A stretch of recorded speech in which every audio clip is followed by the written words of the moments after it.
9월 이후 역대급 바닥 신호와 쌍바닥 패턴을 예고해드린 이후 최근 차트 모습이 해당 분석에 점차 부합해가고 있기 때문에 금일 영상 또한 집중해서 시청하시면 많은 도움이 될 것입니다. 참고로 지난해 초중반까지 출향파 채널이 HLB 영상을 거의 매일 업로드하던 시기에는 평균 조회수가 1만 건을 상회했었습니다. 그러나 2년 가까이 멤버십 추천 종목에 집중하면서 일주일에 한 편 정도만 HLB 영상을 업로드하다 보니 유튜브 알고리즘이 영상 노출을 제한하여 조회수 또한 크게 낮아진 상황입니다. 따라서 일부러 출향파 채널을 찾아 시청하지 않는다면 영상을 접하기 어려운 환경이 되었으며 그동안 강조드렸던 역대급 바닥 신호나 쌍바닥 패턴 또한 생소할 것입니다. 물론 출향파 채널을 구독하고 꾸준히 시청하신 분들은 그동안 강조드렸던 주요 내용들을 숙지하시겠지만 출향파 채널이 생소하거나 오랜만에 영상을 시청하신 분들은 바닥 신호나 쌍바닥 패턴이 생소할 수 있기 때문에 오늘은 그동안 분석했던 내용들을 간단하게 요약한 후에 차주의 흐름을 전망해 보겠습니다. 9월 14일에 업로드한 영상과 장전 코멘트에서는 이대로 반등해도 좋겠지만 조정이 나와서 에너지가 응집된 8월 26일 일봉에 가까워진다면 쌍바닥 가능성이 있기 때문에 조정은 오히려 매수 찬스가 된다는 것을 강조드렸습니다. 9월 21일에 업로드한 영상에서는 중요한 메시지를 안내드릴 것을 예고했으며 결론적으로 과거 출향파가 바닥 신호를 정확하게 예측했을 때 사용했던 보조지표에서 일제히 HLB의 바닥 신호가 포착되었다는 것을 강조드렸습니다. 출향파가 바닥 신호를 포착할 때 활용하는 분석 알고리즘은 일반적인 패턴 해석이 아니라 수백만 개의 차트를 데이터 마이닝하여 통계적 유의성이 높은 지표들을 1차적으로 선별하며 이를 바탕으로 직접 커스터마이징해서 활용하기 때문에 재현성과 신뢰도가 높다고 할 수 있습니다. 당시 영상에서도 말씀드렸지만 저점과 고점을 정확하게 예측했던 지표들은 불특정 다수에게 공개되어 활용 빈도가 많아지면 통계적 유의성이 떨어지기 때문에 직접적으로 공개할 수는 없습니다. 다만 객관적인 신뢰성이 확보된다면 영상을 집중하는 데 도움이 될 수 있기 때문에 그동안 정교한 예측력을 보여드렸던 사례들을 소개하며 객관적 검증에 필요한 자료들을 제시하기도 하였습니다. 참고로 출향파 유튜브 채널이 개설된 이래 HLB에서 바닥 신호가 포착되었다고 말씀드린 것은 실제 바닥 구간에서만 언급해왔던 이례적인 표현이었기 때문에 출향파 영상을 자주 시청하신 분들은 상당히 의미 있게 받아들였을 것입니다. 다행히 9월 초부터 바닥 신호와 쌍바닥 패턴을 언급한 이래 현재까지의 차트 모습은 예측한 대로 흘러가는 분위기이기 때문에 고무적이라고 할 수 있습니다. 유튜브의 활성화로 인해 통계적 유의성이 낮은 차트 이론이나 보조지표를 근거로 한 피상적 분석이 난립하고 있으며 이를 맹목적으로 인용하는 어용 분석가들 또한 빠르게 늘어나고 있는 추세입니다. 여기에서 상식적인 질문을 몇 가지 드려보겠습니다. 여러분들은 시중에서 불특정 다수에게 공개되는 보조지표들을 얼마나 신뢰하고 계십니까? 만약 여러분들이 탁월한 분석가이고 통계적 유의성이 높은 지표를 활용하고 계시다면 불특정 다수에게 공개할 수 있겠습니까? 만약 선의의 목적으로 통계적 유의성이 높은 지표를 불특정 다수에게 공개한다면 다수가 활용하면서 해당 지표는 통계적 유의성이 높을수록 빠르게 유의성을 잃고 퇴색될 것입니다. 다수가 같은 방향을 예측하는 지표는 세력들이 패턴과 흐름을 역으로 활용하기 때문에 결국 무용지물이 될 수밖에 없기 때문입니다. 특히 이동평균선은 주식 초보자들도 어렵지 않게 활용할 수 있기 때문에 고점이나 저점 등 주요 변곡점일수록 맹신하다 낭패를 볼 가능성 또한 커질 것입니다. 물론 일봉 분석의 경우에는 예외라고 할 수 있습니다. 일봉의 에너지를 파악하는 것은 변수의 폭이 워낙 넓고 단기간에 터득하기 어려운 영역이기 때문에 해당 이론을 공개하더라도 통계적 유의성이 잠식되기까지는 상당한 시간이 소요되기 때문입니다.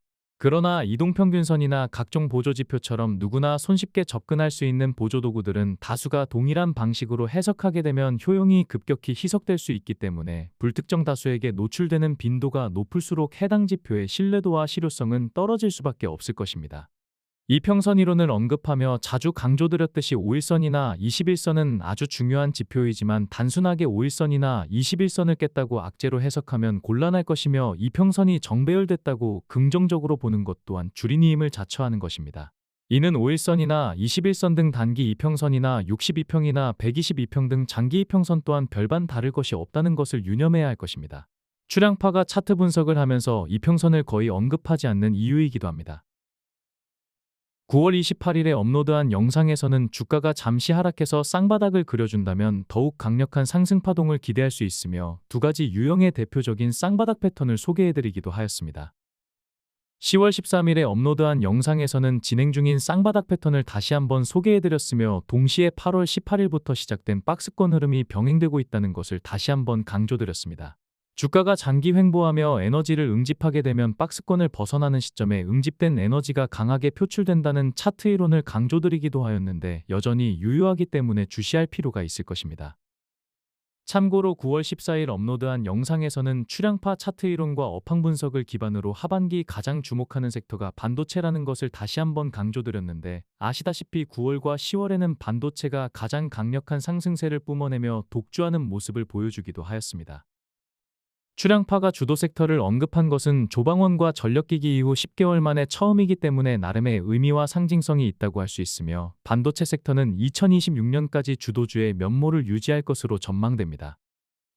참고로 지난주부터 1억 원으로 8억 원 만들기 프로젝트를 시작하였는데 1억 원을 투자하여 3년 내에 8억 원을 만들겠다는 것을 목표로 하고 있습니다. 막연한 추정이 아니라 그동안 멤버십 추천 종목의 투자 성과와 수익률을 토대로 목표 수익을 산정한 것이기 때문에 현실 가능성이 높은 목표치라고 할 수 있습니다. 관심 있는 분들은 영상 후반의 링크를 통해 관련 내용을 확인해 보시기 바라며 월요일에는 그동안 공개 추천했던 종목들의 분석 영상을 업로드할 예정입니다. 지난 금요일 HLB는 정확히 보합으로 KRX 정규장을 마감하였습니다. 코스닥 지수가 0.68% 하락했고 코스닥 제약 섹터 또한 1.28% 하락했기 때문에 지수와 섹터 대비 양호하게 마감한 모습입니다. 주간으로는 코스닥 지수가 0.01%로 보합세를 보였고 코스닥 제약 섹터가 2.35% 하락했기 때문에 7.57%나 상승한 HLB는 주간 상승률에서도 지수나 섹터 대비 강세를 보였습니다. 거래량 또한 6주 만에 300만 주를 넘어섰기 때문에 변화의 조짐을 보이며 한 주를 마감한 모습입니다. 월간으로는 코스닥 지수가 2.08% 상승했고 코스닥 제약 섹터는 4.21% 하락했기 때문에 4.87% 상승한 HLB는 월간 상승률 또한 호조세를 보였습니다. 수급 동향을 보면 지난 금요일 3대 매매 주체는 지수의 변동성으로 대체로 관망세를 보인 모습입니다. 다만 최근 외국인의 순매수 기조가 강화되고 개인의 매수 비중이 완만히 축소되는 흐름은 수급 측면에서 상승 모멘텀을 회복하는 데 긍정적인 신호로 해석할 수 있겠습니다. 차트상으로는 월요일 장중의 주요 지지 구간이자 박스권의 하단인 36,700원을 잠시 이탈하기도 했지만 이내 저점 매수세의 강한 유입으로 아랫꼬리를 남기며 반등하였습니다. 장중 한때 9%를 넘나드는 강세를 보였다가 저점 대비 8% 넘는 반등으로 마감하며 기대감을 주기도 하였습니다. 이후에는 저점을 높여가면서 추세 반등 속에 한 주를 마감한 모습입니다. 장중에 3.64%까지 상승했다가 장막판 공매도 창구의 압박으로 몸통보닥인 윗꼬리를 남겼기 때문에 다소 부담스러운 모습이 되었으며 이에 따라 월요일 장 초반의 방향성이 단기 추세를 가늠할 중요한 변수가 될 것으로 판단됩니다. 윗꼬리 없는 양봉으로 마감했다면 차트 모습이 더할 나위 없이 좋았겠지만 그나마 시가가 낮은 양봉으로 저점을 높여가며 쌍바닥 패턴을 완성해가는 모습은 고무적이라고 할 수 있겠습니다. 박스권의 상단이자 주요 변곡점인 41,250원을 시종가로 넘어서서 안착한다면 쌍바닥 패턴이 거의 완성되고 하방 지지력 또한 아주 견고해지기 때문에 해당 라인을 조기에 돌파할 수 있을지가 관건이라고 말씀드렸는데 금요일 고가가 정확히 41,250원 자리에 걸리며 해당 위치의 에너지를 확인할 수 있었습니다. 일반적으로 윗꼬리는 부담스러운 신호로 해석되지만 저항이 강한 구간에서의 윗꼬리는 기술적 이론상으로 어느 정도 용인되기 때문에 상황에 따라 윗꼬리를 달리 해석해야 할 것입니다. 금요일 윗꼬리가 시작된 위치는 변곡점이자 박스권의 최상단으로 저항력이 강했기 때문에 윗꼬리 자체를 부정적으로만 해석할 필요는 없을 것입니다. 자주 강조드렸듯이 몸통보닥인 윗꼬리가 나온 만큼 다음 거래일 장 초반 15분 이내의 움직임이 당일 향방을 좌지우지할 가능성이 커졌다고 할 수 있겠습니다. 다음은 각종 데이터를 기반으로 출량파 채널이 직관적인 그래프로 정리한 차트를 통해서 지난 한 주간의 행보와 차주의 흐름을 예측해 보겠습니다.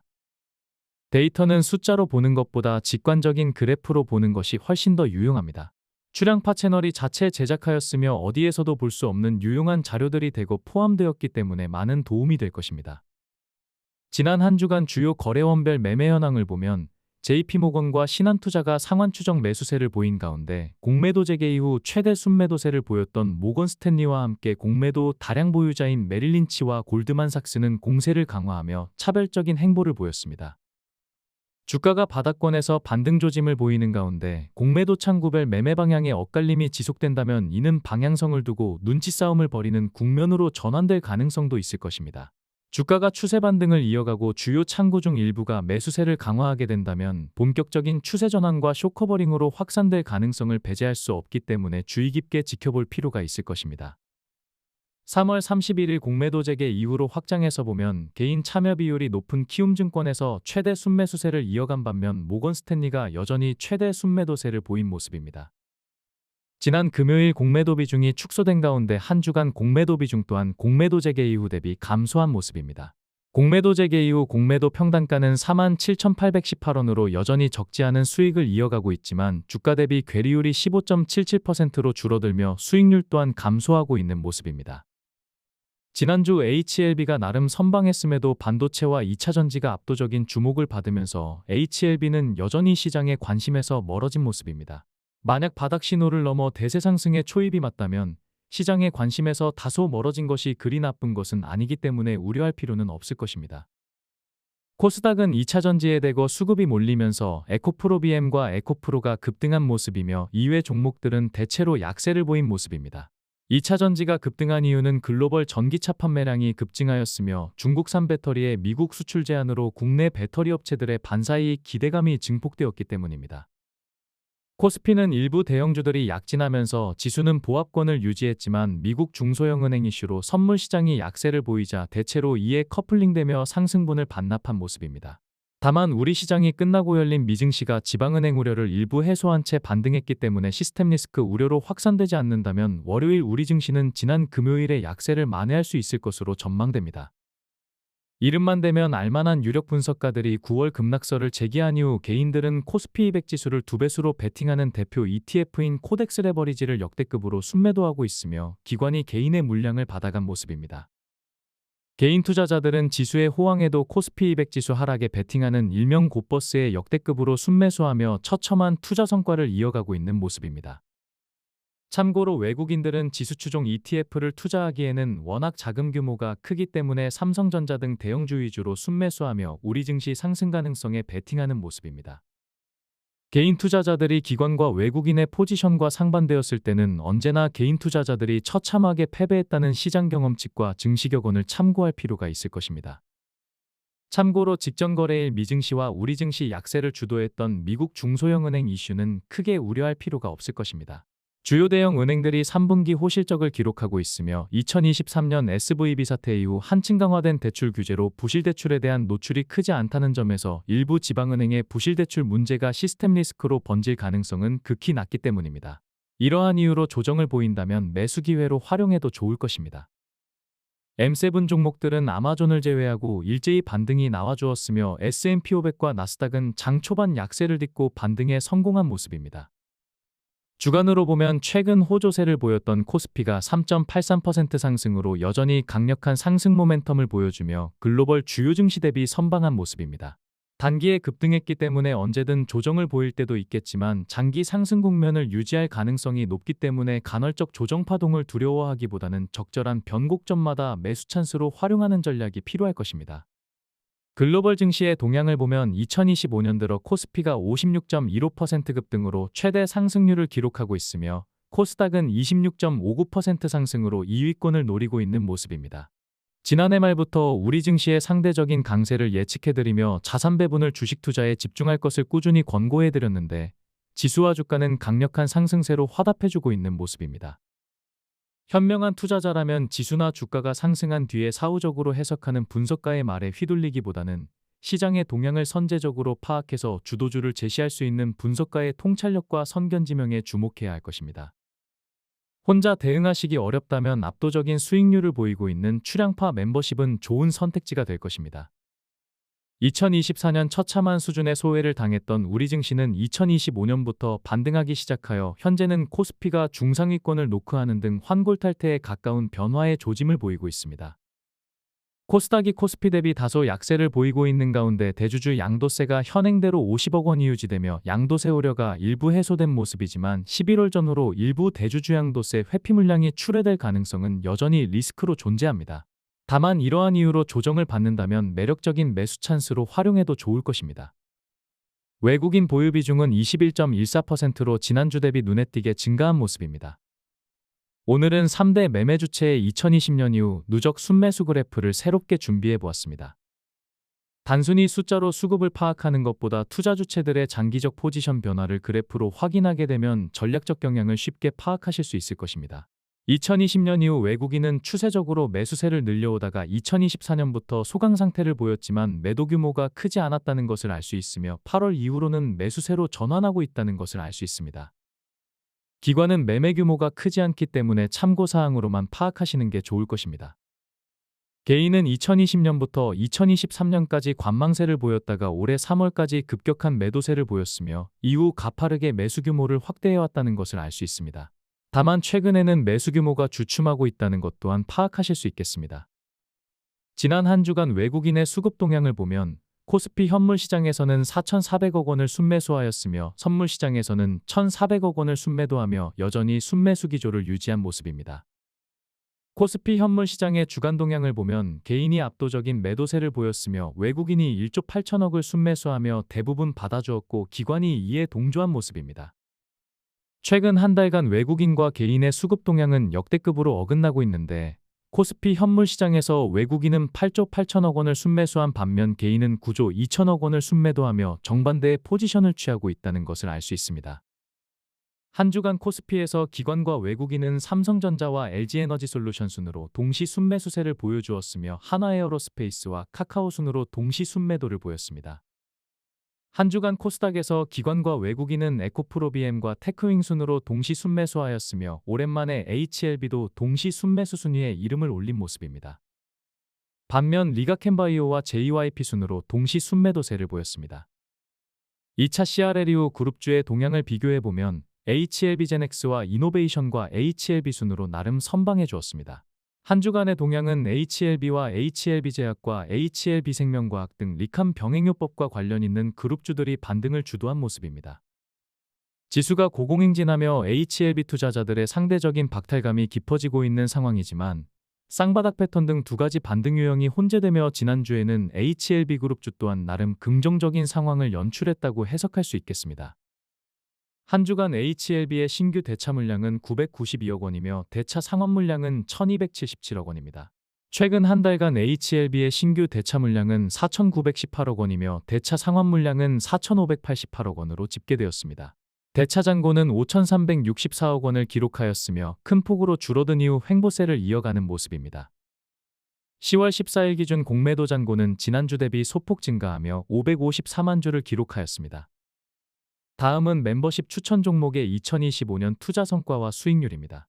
9월 수익률이 급증한 데 이어 10월 수익률 또한 견조한 증가세를 유지해주고 있는 모습입니다. 참고로 1억 원으로 8억 만들기 프로젝트를 진행하고 있는데 시간 관계상 해당 종목 분석은 월요일에 업로드할 예정이라는 것을 참고하시기 바랍니다. 2025년 현재 보유 종목의 합산 수익률은 2,488%이며 2025년 익절 마감한 종목의 합산 수익률은 14,239%로 여전히 압도적인 수익률을 유지하고 있는 모습입니다. 현재 보유 종목과 익절 마감 종목의 합산 수익률은 16,727%로 지난주 대비 증가하며 역대급 투자 성과를 이어가고 있습니다. 2025년 손실로 마감한 종목의 합산 손실률은 2,888%입니다. 지금 보시는 차트는 출량파가 2025년 1월부터 추석 전까지 멤버십 회원들에게 추천했던 종목과 합산 수익률입니다. 그동안 합산 수익률로만 투자 성과를 공개하다 보니 실감이 안 올 수 있었기 때문에 시드머니 1억 원을 기준으로 가용 가능한 자금을 수익률에 대입해 보았습니다. 투자 규모가 각기 다르겠지만 만약 시드머니 1억 원으로 올해 초부터 멤버십에 참여하셔서 제시한 대로 따라주셨다면 10개월여 만에 무려 7억 4천만 원의 수익이 가능하다는 것이 확인되었습니다. 수익률이 비현실적으로 너무 높기 때문에 감이 안 오실 수 있겠지만 지수의 향방을 선제적으로 예측해서 주도주를 제시했기 때문에 가능한 추천 성과라고 평가할 수 있을 것입니다. 선진 증시와 다르게 주식 분석가의 수익률 검증 시스템이 미비한 우리 증시에서는 대다수의 주식 분석가들이 추천 후 예후가 좋지 못한 것은 뒤로 숨겨 함구하며 예후가 좋은 추천 사례만 과시하는 경우가 다반사입니다. 출량파 채널이 주기적으로 확인해보고 있지만 추천 종목의 매매일지를 투명하게 공개하여 검증받는 경우는 아직까지 출량파 채널 외에는 찾지 못했습니다.